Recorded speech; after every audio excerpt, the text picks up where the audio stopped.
I'm on a roll today. This is my third video in a row, but I changed my clothes because I was feeling a little bit... Don't tell them that. I'm here with my June wrap up and I'm so excited because I've read so many books this month.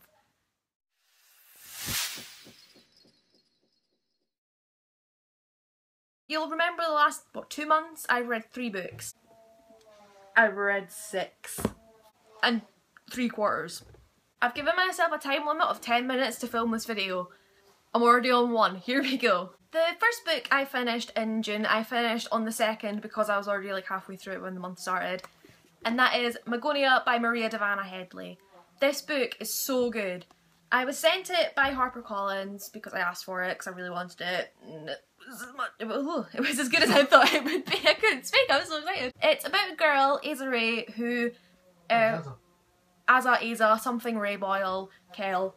Bit confusing. She's got like 4 different names. And basically she has a mysterious lung condition and like no one actually really knows what it is, so it ends up being named after her. And she sees a bunch of ships in the sky and people just think she's hallucinating. She ends up lost to this world and in Magana and has to sort of stop the war between Magana and Earth sort of happening. So interesting. It's good if you're not too into fantasy or you haven't really read any. It's quite a light sort of fantasy. And I really enjoyed it. I can't express how much I really enjoyed this book. Cameron read it and enjoyed it, I believe. Absolutely fantastic. Yeah, so, and I mean the cover is beautiful. I've got an international edition, so it's quite fat and doesn't actually fit on this shelf, but it fits on these ones because they're really tall. I don't know why that's important. The book that you will buy in the shops is average mass market paperback size. It's a wonderful book and I just loved it. So did I. Second book I read in June was The Gracekeepers by Kirsty Logan. Oh my goodness.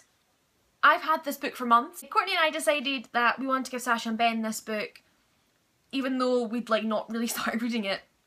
And I kind of powered my way through it and I fell in love with this book. It's absolutely gorgeous. I gave Sasha a copy. She actually mentioned it in her like UK book haul, which...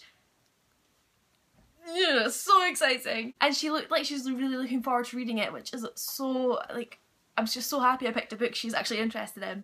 It's about a world, it's based in a world that's mostly sea, and you have damplings who are people who are like live in the sea on boats and stuff, and landlockers who live on the land, they're like the privileged kind of people. And it's about a bunch of different characters. So there's Callanish, who is a gracekeeper, which is kind of like a funeral sort of director, but in this world where funerals are a little bit different, you basically get chucked in the sea or something, I'm not too sure. And then you've got North, who is this girl here, who has her bear and she's on the Circus Excalibur, where she like is a dancer, well not quite a dancer, she's sort of, yeah, well she does, she like dances with her bear. And it follows those 2 characters plus others from the circus. And it's a story that doesn't really have a point, like, there wasn't really a climax sort of thing. It was literally just a story about these people's lives and how they connected, and it is just so beautifully written. The characters are just so good, like, Red Gold is like the, what's the guy called, like the ringmaster, that's it. And like me and Courtney actually sat one day and we're talking about people's backstories. And we were thinking about his because like he was originally a landlocker, but he became a dampling, but he wants his family name to go back to landlocker and stuff. But it's a beautiful book and I have to show this.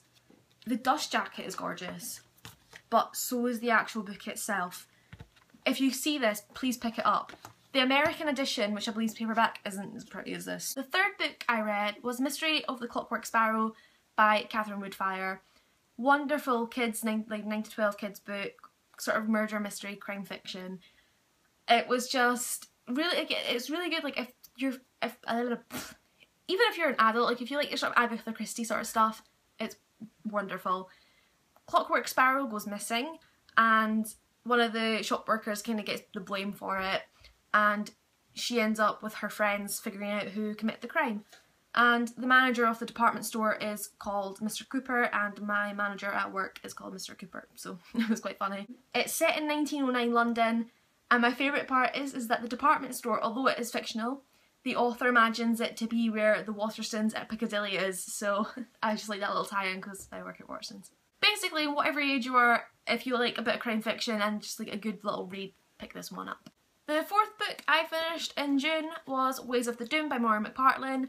Not going to say too much about it because I mentioned it in my June book acquirement video sort of thing, and I also done a separate review of this which I'll link down below. Great little book. It definitely was more setting up the world and the characters for the second book, I think, but it was really, really interesting and I thoroughly enjoyed it despite figuring out the two sort of main plot points before they happened. But it's really good.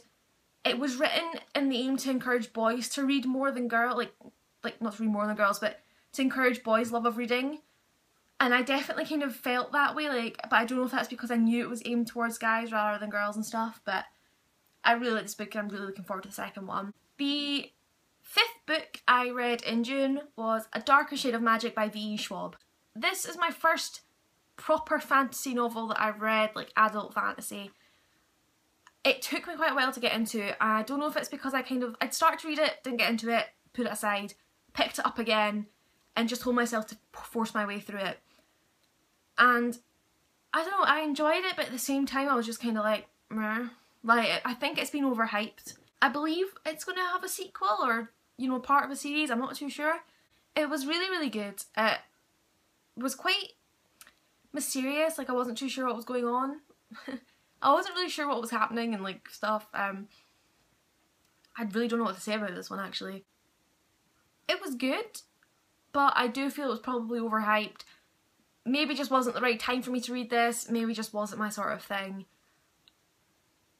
I think in a couple of years I might pick it up again and give it another go because it might be a bit better, but the last book I read in June, I actually read in one sitting, and that is Dini by Judy Blume.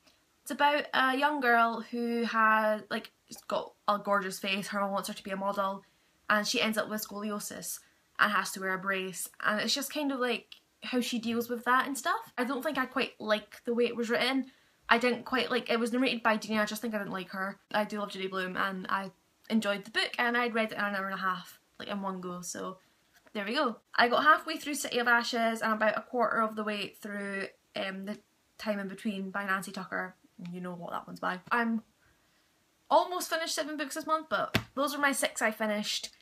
Really quick run through because I'm fed up posting videos that are over 10 minutes long. I really hope I can read another 6 or more books next month and not go back down to like 3 because I really like the fact I managed to read so many books this month. So yeah, I will see you soon with my June TBR that I probably won't stick to because as you can tell I read a shitload more books than I said I was going to, like different ones. So yeah, I will see you later. Bye!